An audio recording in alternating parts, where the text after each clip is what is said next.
नमस्कार दोस्तों, स्वागत है आपका एक बार फिर से क्रिप्टो खेल में। तो मैं अभी हूँ रुड़की रेलवे स्टेशन और मैं अभी जा रहा हूँ इंदिरापुरम। जैसे मैंने अपने पुराने वीडियो में बताया था कि वहाँ से कंप्लेन आई है इंदिरापुरम गाज़ियाबाद से। तो वहाँ पे मेरी कोशिश रहेगी कि एसएचओ को मिलूँ और मेरी कोशिश ये भी रहेगी कि मैं जितना हो सके आप लोगों के साथ ये अपना जो सफ़र है मेरा ये सब कुछ शेयर कर सकूँ। और जो भी डिटेल्स वगैरह मुझे मिलेंगी मैं आप लोगों के साथ शेयर करूँगा। तो चलिए चलते हैं, मैं अभी वेट कर रहा हूँ गाड़ी का। तो दोस्तों हम अभी वेट कर रहे हैं वंदे भारत का, इसी ट्रेन में हम अमूमन सफ़र करते हैं यहाँ से। तो मेरे साथ मेरा दोस्त भी है, वो भी मेरे साथ कोतवाली चलेगा। तो इस सफ़र के साथ साथ मैं आपको वंदे भारत का भी एक्सपीरियंस करा दूँगा। तो फिलहाल इंतज़ार कर रहे हैं वंदे भारत का, एक बार ट्रेन आती है तो उसके बाद जारी करते हैं अपना सफ़र।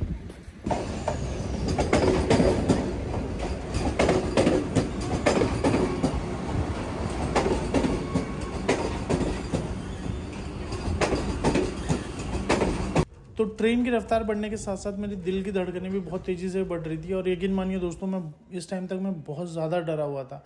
खैर, इस सफ़र के शुरुआत में मैंने कुछ ज़रूरी डॉक्यूमेंट्स अपने पास रखे थे, मैं वो जानकारी भी आप लोगों के साथ साझा कर रहा हूँ। यही सजेस्ट करूँगा कि ये जो डॉक्यूमेंट्स हैं इनके ये सारे के सारे आप अपने पास रखें, 2 कॉपीज़ रखें। क्योंकि अब जैसे एप्लीकेशन ही है, एप्लीकेशन में आपको दो कॉपीज़ लगेंगी। क्योंकि एक आपको जमा आपके पास रहेगी, एक पुलिस वालों के पास रहेगी। तो ये डॉक्यूमेंट्स अपने पास रखें, 2 कॉपीज़ इनकी रखें। तो मैं एक एक डॉक्यूमेंट करके आऊँगा। और सबसे पहले एप्लीकेशन पे जाएंगे। एप्लीकेशन वो होगा जो जिसमें आप अपनी पूरी प्रॉब्लम समझाओगे कि क्या हुआ था, क्या नहीं हुआ था, कौन सी तारीख में क्या चीज़ हुई थी। ठीक है। तो मेरे पास एक मैंने इंग्लिश में बनाई हुई है, एक हिंदी में बनाई हुई है। तो मैं इसका लिंक जो है डिस्क्रिप्शन में दे दूंगा। अगर आपको डाउनलोड करनी होगी तो आप डायरेक्टली लिंक से ये डाउनलोड करके इसे एडिट कर सकते हैं। मैं अपना नाम, जैसे मैंने नाम अपना डाला, उसके बाद अपना पता डाला। मेरे केस में जो दिनांक है जिस दिन मैं गया वो 22 सितंबर थी। उसके बाद मेरे केस में जो थे वो एसएचओ थे इंदिरापुरम के, तो वो मैंने डाला, उनको एड्रेस करते हुए डाला। फिर मैंने ये पूरा बताया कि मैं अपने एक समस्या का समाधान करने के लिए लिख रहा हूँ। 5 अगस्त को मुझे सूचना मिली बैंक से कि भाई 2 जुलाई को एक ट्रांजैक्शन हुई थी इतने रुपए की, जिसकी वजह से मेरा खाता निलंबित, सस्पेंड या फ्रीज़ कर दिया गया। मैं पुष्टि करना चाहता हूँ कि जो ये ट्रांजैक्शन है वो मतलब पूरी तरीके से वैध है और बहुत ही मतलब वैध तरीके से वैध लेन देन के माध्यम से प्राप्त हुई है। मेरा इतना भुगतान मुझे इतने यूएसडीटी सेल करने पे मिला है और वो मैंने इस प्लेटफॉर्म से किया है। ठीक है। और उसके आखिरी में मैंने ये मेंशन किया है कि ये 3 मैं अपने स्टेटमेंट को जस्टिफाई करने के लिए ये 3 डॉक्यूमेंट्स एनक्लोज कर रहा हूँ या अटैच कर रहा हूँ। ठीक है। इसमें पहला बैंक स्टेटमेंट है, बहुत ऑब्वियस है, जो बाईबिट का प्लेटफॉर्म का स्क्रीनशॉट। आप इसमें कुछ भी डाल सकते हैं अपने केस में। अगर आपका वजीर एक्स है, बाइनेंस है या क्यू कॉइन है, Gate.io है, पेटीएम का स्क्रीनशॉट। और फिर आखिरी में कि मैं आपको रिक्वेस्ट करता हूँ, मैं आपको मुझे विश्वास है कि जो भी मेरे डॉक्यूमेंट्स अटैच्ड हैं और मेरे स्टेटमेंट हैं वो आपको इस केस में मदद करेंगे जो भी है। और उसके बाद मैं आपको मतलब वो आपसे अनुरोध करता हूँ कि आप एनओसी जारी करें जिससे मेरा खाता अनफ्रीज हो सके। तो आपको ये इस तरीके की एक एप्लीकेशन सबमिट करनी पड़ेगी। उसके बाद ये सबसे इंपॉर्टेंट चीज़ है कंप्लेन की कॉपी। दोस्तों, ये कंप्लेन की कॉपी आप अपने पास 2-3 कॉपी रखते हैं, क्योंकि ये आपको फिर बाद में भी काम आएगी। तो ये शायद कुछ लोग ऐसे हो सकते हैं जिन्होंने अभी तक देखी नहीं होगी। ये मुझे बैंक से मिली थी और मैं आपको यहाँ दिखा देता हूँ। स्टार्टिंग में ये बहुत इंपॉर्टेंट चीज़ है जिससे आपका जो मतलब आपकी कंप्लेन है, आपका अकाउंट वगैरह जो भी फ्रीज़ हुआ है, ये उससे ट्रैक होगा। ये एक्नॉलेजमेंट नंबर न्यूमेरिक नंबर होता है 12-15 डिजिट का, तो ये बहुत इंपॉर्टेंट है। उसके बाद ये कैटेगरी वगैरह बताएगा कौन सी डेट में रजिस्टर्ड हुई है, किसने ये रजिस्टर्ड की है कंप्लेन, उसका नाम क्या है, नाम तो आपको दिख ही रहा होगा, उसका मोबाइल नंबर क्या है। मैंने एक्चुअली इस बंदे को कॉल करके भी पूछा था कि भाई क्या क्या इशू हुआ, तो इसने मुझे सब कुछ बताया। ठीक है। उसकी डिटेल्स, एड्रेस वगैरह सब कुछ मिल जाएगा, उसका डिस्ट्रिक्ट वगैरह यहाँ पे सब कुछ ये मैंने हाइड किया हुआ है ताकि मतलब उसकी इन्फॉर्मेशन पूरी तरीके से लीक ना हो। और ये विक्टिम वो self relation with the victim, ये सेल्फ है। और यहाँ पे जहाँ से मेरे को ये कहाँ से ये कंप्लेन लॉन्च हुई है, तो एसएचओ इंदिरापुरम जो हमारे आईओ हैं, ठीक है, इस केस के, उसमें ये एसएचओ है, इनका डेजिग्नेशन जो है, पद है। मोबाइल नंबर, ईमेल आईडी सब फर्जी है। मैंने इस पर हज़ारों बार कॉल करके देख लिया, ईमेल आईडी बाउंस कर रही है। ठीक है। अब ये सस्पेक्ट डिटेल क्या है? सस्पेक्ट डिटेल वो है जैसे इस बंदे के मतलब साथ जो फ्रॉड हुआ वो पैसा इस अकाउंट में गया, काना लॉजिस्टिक करके उसका बैंक अकाउंट नंबर है, ये भी फ्रीजी हो गया होगा, बहुत ऑब्वियस है। तो ये आपका पहला पेज है मेरा कंप्लेन का। दूसरा पेज मैं आपको दिखाता हूँ। दूसरा पेज ये है, उसमें उनकी तो डिटेल नहीं मिली जो सस्पेक्ट अकाउंट है, बट इसमें जो ये कंप्लेन एडिशनल इन्फॉर्मेशन में उसने बताया कि उन्होंने उससे वादा किया कि ये भाई इसको पैसा और प्रॉफिटेबल कोई प्लेटफॉर्म दिलाएंगे। ये टेलीग्राम ग्रुप के डिटेल्स वगैरह हैं यहाँ पे, ये जो सपोर्टिंग एविडेंस वगैरह है, ठीक है। इसमें फिर अब इसमें मेरे अब यहाँ पे मेरे बारे में यहाँ पे है, यहाँ पे हाँ एक और चीज़ मैं मिस कर गया, ये टोटल जो फ्रॉडुलेंट अमाउंट है, कितना अमाउंट का फ्रॉड हुआ, वो 97,000 रुपये का है, ठीक है। तो ये इसमें इस डिटेल्स में आपको हर चीज़ मिल जाएगी। और इसमें एक बहुत इंटरेस्टिंग चीज़ है, इसमें यह है जो मेरा बैंक अकाउंट है वो मेरा account number, transaction ID, UTR unique transaction reference, यहाँ पे कितने अमाउंट की जो ट्रांजैक्शन हुई थी उसकी वजह से ये फ्रीज हुआ, डेट क्या हुई, कंप्लेन की डिटेल्स क्या थी, रिमार्क वगैरह सब कुछ। हाँ, यहाँ पे रिमार्क में ये है कि किसके थ्रू ये उसके जो ये कहाँ से ये पैसा आया, तो यहाँ पे जैसे अंकिता करके है, इन्होंने कंप्लेन आगे फॉरवर्ड की होगी, मुझे पता नहीं कैसा है, लेकिन ये चेन फ्रीज होता है, तो मेरे से पहले इनका अकाउंट फ्रीज हुआ था अंकिता करके, और इतने की इनको पेमेंट मिली थी या मतलब क्या हुआ था मुझे नहीं पता, लेकिन ये फिर यूको बैंक से मतलब कंप्लेन आई है मेरे यूनियन बैंक में, तो ये इस तरीके से हुआ। और ये लेयर 5 है, आपको हर चीज़ ये कंप्लेन में आपको ये सारी डिटेल्स वगैरह सब कुछ मिल जाएंगी, ठीक है। जैसे आप पुलिस स्टेशन चाहते हैं, आपको और डिटेल्स भी मिलेंगी, अगर आपको मतलब और भी इंफॉर्मेशन चाहिए होगी इस केस के रिगार्डिंग, तो वो आपको आपके आईओ या पुलिस स्टेशन में आपको मिल जाएगी। दूसरी चीज़ यहाँ पे आते हैं पेमेंट स्क्रीनशॉट। पेमेंट स्क्रीनशॉट कहाँ से, जो जिस भी एक्सचेंज से आपने P2P ट्रेड किया होगा, मेरे केस में जैसे बाईबिट से मैंने किया था, तो आपने चाहे बाइनेंस से किया हो वो आप वहाँ का भी डाल सकते हैं, चाहे क्यूकॉइन से। तो यहाँ पे आपको ये तारीख है, इस तारीख को ये ट्रांजेक्शन हुई थी, इतना पैसा मुझे रिसीव हुआ था, इस रेट पे मैंने सेल किया था, टोटल क्वांटिटी क्या थी, उसका वेरीफाइड उसका नाम मिल जाएगा यूज़र का जिसने पेमेंट सेंड की है, ठीक है। तो ये सारी इन्फॉर्मेशन यहाँ पे मिल जाएगी। ये स्क्रीनशॉट भी आप अपने अटैच कर लें, ये भी आप प्रिंट लेके चलें इसका।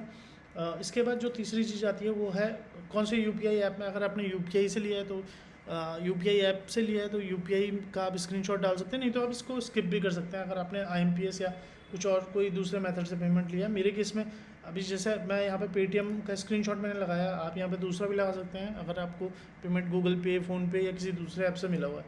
तो मैंने यहाँ पे मेंशन किया हुआ है इतना, मतलब इतना पेमेंट मुझे मिला हुआ है, ये यहाँ पे उसका नाम आएगा, जिस भी बंदे से आपको पैसा मिला है उसकी यूपीआई आईडी आएगी, यूको बैंक यहाँ पे जैसे मैं आपको बता रहा हूँ, मेरे को ट्रांसफ़र हुआ ये पैसा मेरे इस अकाउंट में, ये ट्रांजैक्शन आईडी थी और इस तारीख को, तो ये भी मेरे को मिल गया। उसके बाद जो सबसे आखिरी सबसे इम्पॉर्टेंट चीज़ है वो है बैंक स्टेटमेंट।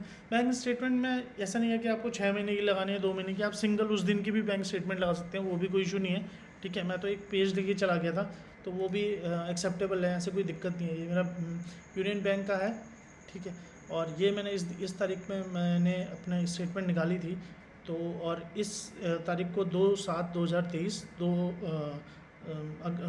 2 अगस्त को, सॉरी 2 जुलाई को मुझे ये पेमेंट मिली है 9,895 की, तो इसके बाद ही मेरा अकाउंट फ्रीज़ हुआ। तो ये डॉक्यूमेंट्स दोस्तों आप ध्यान से अपने पास कैरी करके रखें, 2-2 3-3 कॉपीज़ अपने पास रखें, ताकि आपको इधर उधर भागने की ज़रूरत ना पड़े। वहाँ पे कई बार होगा क्या कि फ़ोटो स्टेट नहीं होगी पुलिस स्टेशन के बगल में, तो आपको दिक्कत हो जाएगी। तो ये डॉक्यूमेंट की मैं आपको लिस्ट दे रहा हूँ। तो दोस्तों ट्रेन का सफ़र ख़त्म होने के बाद हमने पकड़ा एक ऑटो और हम निकल पड़े इंदिरापुरम कोतवाली की तरफ। कोतवाली में अंदर क्या हुआ वो मैं आपको बताऊंगा अभी थोड़ी देर में। दोस्तों मैं पुलिस स्टेशन के बाहर आ गया हूँ और मैं आपको घर जाके बताता हूँ क्या क्या हुआ अंदर, क्या कन्वर्सेशन मेरी हुई। तो दोस्तों आज है 23 तारीख और जैसे मैंने अपनी वीडियो में आपको बताया कि कल यानी 22 तारीख को मैं इंदिरापुरम गया था। तो सबसे पहले तो मैं माफ़ी चाहूँगा, मैं अंदर की वीडियो नहीं बना पाया। मेरी कोशिश तो थी कि अंदर की वीडियो बनाऊं, बट वहाँ पे काफ़ी सारे पुलिस ऑफिसर्स थे, मैंने वहाँ पे फ़ोन निकालने की कोशिश की, बट मेरे फ्रेंड ने भी मुझे कहा कि बेहतर यही होगा कि फ़ोन जेब में रखा जाए। तो पहले तो मैं 2-3 चीज़ें क्लियर करूँगा यहाँ पे।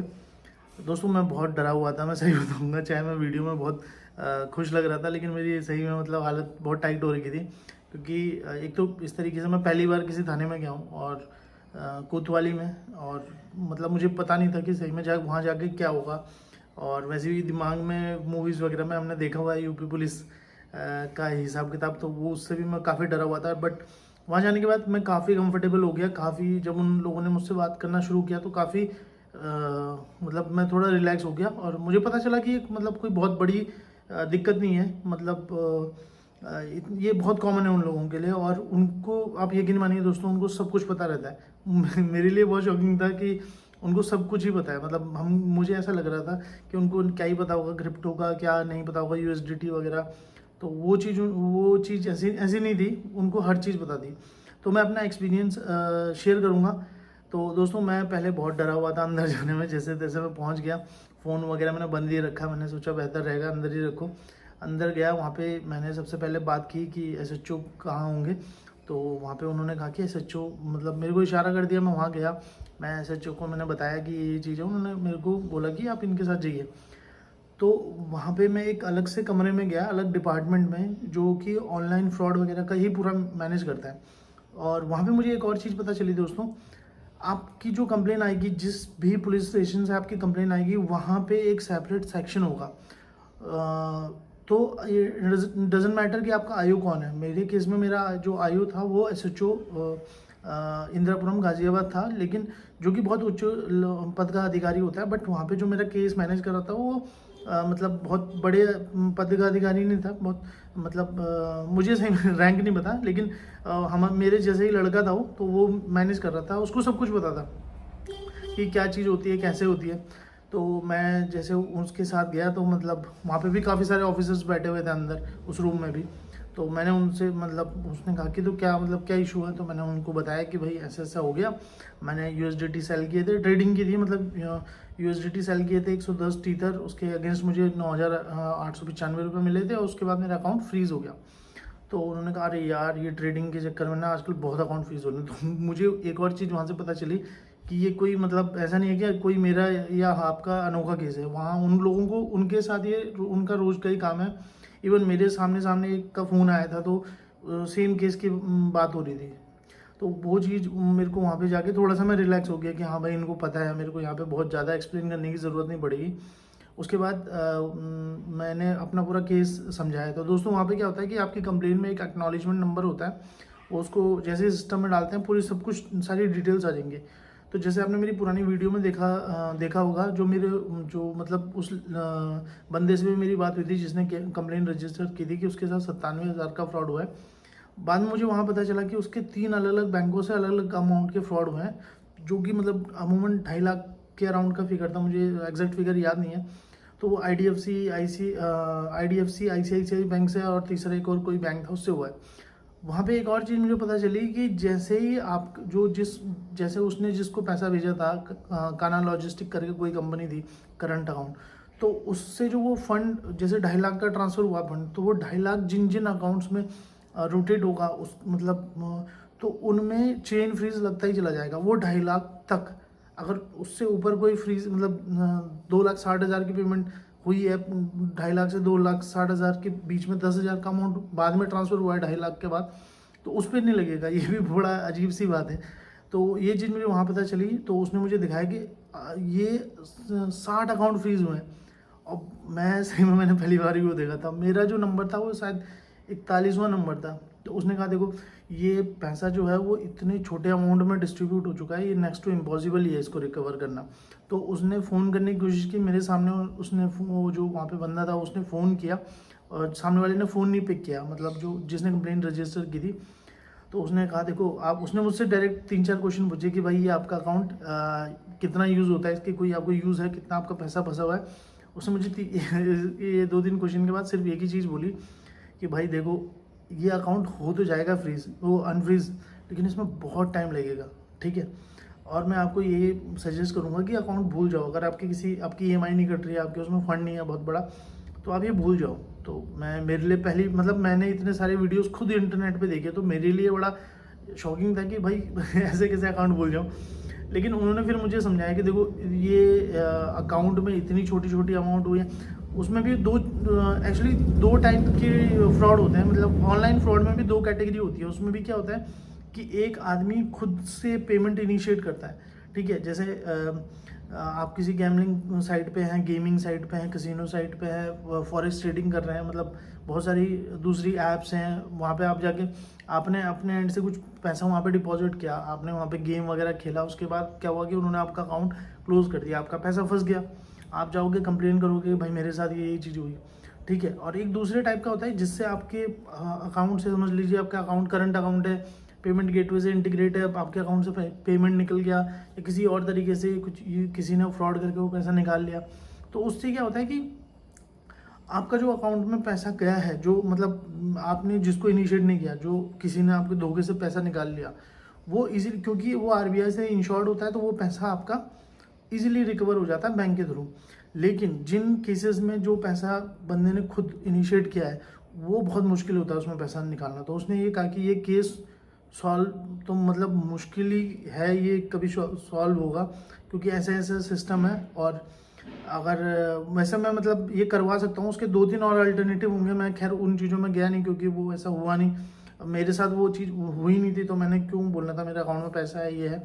तो मैंने उनको कहा कि भाई मतलब ठीक है, आप जैसे कह रहे हैं। तो अभी तक मुझे यही चीज़ लग रही थी कि भाई आपको ये करना पड़ेगा, वो करना पड़ेगा। तो ऐसा नहीं है कि आपका अकाउंट फ्रीज मतलब अनफ्रीज तो हो ही जाएगा खैर, लेकिन ऐसा भी एक ऑप्शन मिलता है कि भाई आप छोड़ दो इस अकाउंट को, आप इसको यूज़ ही मत करो। वो भी एक पुलिस वाले की तरफ से मुझे ये मतलब सुनने को मिला, तो बड़ा स्ट्रेंज था मेरे साथ। मैंने कहा चलो ठीक है, तो मैंने उनसे कोशिश की, मैंने कि मैं कुछ वहाँ पे जाके रिटर्न वगैरह कुछ एप्लीकेशन वगैरह दे दूँगा। उन्होंने कहा एप्लीकेशन वगैरह की ज़रूरत है नहीं, मतलब वैसे तो अब ये जितने भी अकाउंट है डोरमेंट अकाउंट बनेंगे, 2-3 साल बाद, 3 साल बाद वो आपका अकाउंट अपने आप ही बैंक बंद कर देता है, और उसके बाद वो मतलब आप जाके दोबारा भी खुला सकते हो।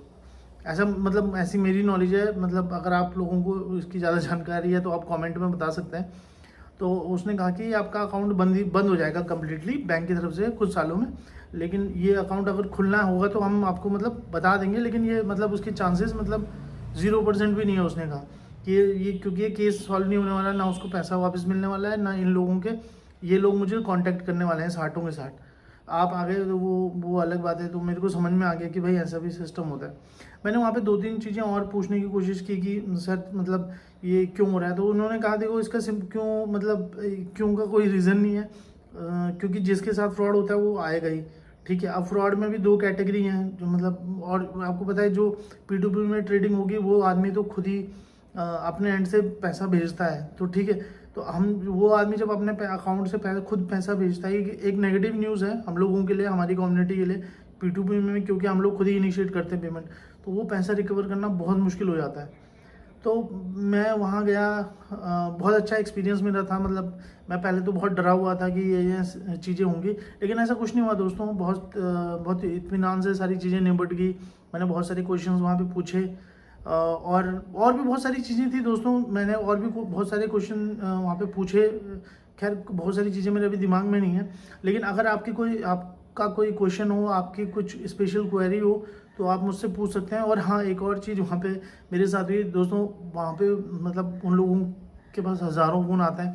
आप सोचेंगे आप फ़ोन नंबर ले लें और बात कर लें, ऐसा मतलब कुछ नहीं होने वाला। आप ये करो कि वहाँ जाओ। मेरे केस में थोड़ा सा चीज़ें अलग होगी। मैंने वहाँ पे जाके पूछा कि भाई मेरे को कुछ रिटर्न में आप दे दो कि इस तरीके से, ताकि कल के दिन मेरे को कोई दिक्कत नहीं हो। उन्होंने कहा सर आपको फॉर श्योर कोई दिक्कत होगी ही नहीं इस केस में, क्योंकि आपका एक तो बहुत पीछे है, ऊपर से अगर आपके पास कुछ है तो आपके पास डॉक्यूमेंट तो हैं। तो मैंने कहा चलो ठीक है, मैंने पुलिस वाला कह रहा है तो मैंने मतलब वो भी थोड़ा सा विश्वास कर लिया। बाकी ऐसा कोई दिक्कत नहीं थी। उसने कहा कि कोई इशू नहीं होगा, तो मैं फिर वापस आ गया। तो दोस्तों मैं आपको यही सजेस्ट करूँगा कि अगर ऐसा कुछ केस है तो आप बिल्कुल विज़िट करो। थोड़ा टाइम निकालो, 1 दिन का टाइम निकालो, चाहे आप बहुत दूर है आपका तो ट्रेन की टिकट करो, बट आप जाओ। क्योंकि इससे होगा क्या कि वहाँ जाके तो आप अपनी बात सिद्ध कर दोगे, आपको एक इनर पीस भी मिलेगा, सेटिस्फैक्शन मिलेगा कि भाई यार अब कोई दिक्कत नहीं है। मैं आपको यकीन मानिए दोस्तों, 1 महीने से मतलब मेरी नींद उड़ी हुई थी। मैंने बहुत लोगों से बात की, वकीलों से बात की, हर कोई मुझे पॉजिटिव बातें बता रहा था। लेकिन वो ये होता ना कि जब तक आप खुद, पुलिस वाला आपको सामने से ना कह दे कि हाँ भाई, वो ये भी बोल देगा ना कि आपका अकाउंट अनफ्रीज ही रहेगा इतना टाइम तक, और क्या पैसा आपको रिकवर हो जाएगा दूसरे तरीके से, यहाँ से वहाँ से आपको ये पैसा मिल जाएगा, हम इसको मतलब वो कर देंगे, कुछ भी मतलब वो आपको बताता है। तो ये होता है कि हम हाँ भाई, हमको वो थोड़ा सा इनर सेटिस्फैक्शन मिल जाता है। तो मेरे केस में भी दोस्तों यही था। बहुत सारी चीज़ें मेरी वहाँ पे हुई, मैं हर चीज़ वीडियो में कवर नहीं कर पाऊँगा, उसके लिए माफ़ी चाहता हूँ। लेकिन आप कमेंट करके मुझे अपने क्वेश्चंस वगैरह बता दीजिए। मैं मतलब आप मैं ओपन हूँ व्हाट्सएप में भी चैट के लिए। अगर आपका कोई क्वेश्चन है तो आप डायरेक्टली, मैं अपना व्हाट्सएप नंबर नीचे दे दूँगा डिस्क्रिप्शन में, आप वहाँ पे भी मेरे को मैसेज कर सकते हैं। बाकी ऐसे कोई दिक्कत नहीं है दोस्तों, मैं भी आप लोगों की तरह फंसा हुआ था। और मुझे पता है कि जैसे इस केस ऐसे केसेस में अगर आप किसी से बात भी कर लो, वो भी बहुत बड़ी बात हो जाती है। मैंने बहुत लोगों से अप्रोच करने की कोशिश की थी, बहुत सारे ग्रुप्स में, कई सारे लोग पैसा बनाने के चक्कर में थे, कहीं कुछ थे। लेकिन ऐसा कुछ नहीं है दोस्तों, आपको कुछ भी हेल्प चाहिए तो आप मुझे मैसेज करिए, मैं आपको रिप्लाईज 200% करूँगा ही करूँगा। और हो सकता है मतलब अगर कुछ मेरी हेल्प जहाँ पे भी मैं कर पाऊँगा मैं बिल्कुल करूँगा। तो अगर आपको वीडियो पसंद आए दोस्तों तो लाइक कीजिए, कमेंट कीजिए, शेयर कीजिए। धन्यवाद।